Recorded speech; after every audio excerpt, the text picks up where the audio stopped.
আজ হঠাৎ করে মা বাড়ি চলে গেলাম। অনেকদিন যাইনি, মনটা খুব খারাপ লাগছিল। তাই ভাবলাম না, আজ রোববার আছে, যাই মা বাড়িতে ঘুরে আসি। ঘুরে আসলাম, এই তো সবে বাড়ি এসে পৌঁছালাম।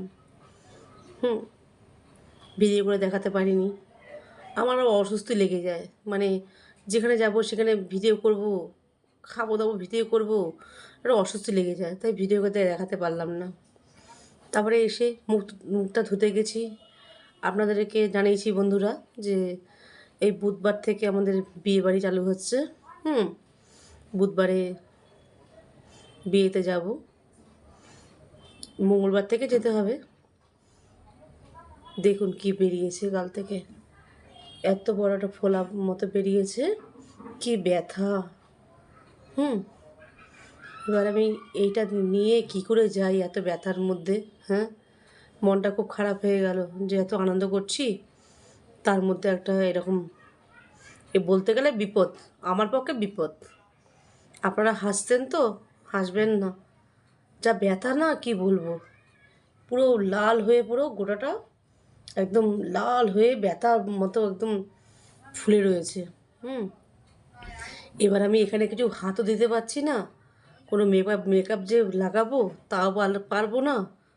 জানি না, যদি সোমবার মঙ্গলবার যদি কমে যায় তাহলে তো মঙ্গল, নালে হয়ে গেল আমার বিয়ে বাড়ি। ব্যথা সামলাবো না সাজবো, নাকি আনন্দ করব,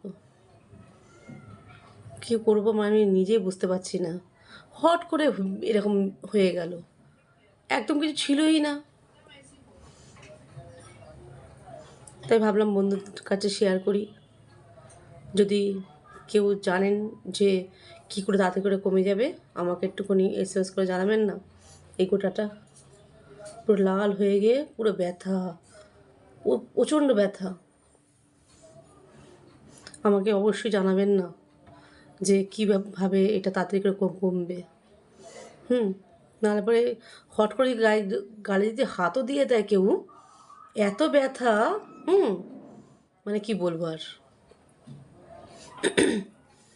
যাই হোক বন্ধুরা, দেখি কপালে কি আছে, আনন্দ করা আছে নাকি ব্যথা সহ্য করা আছে,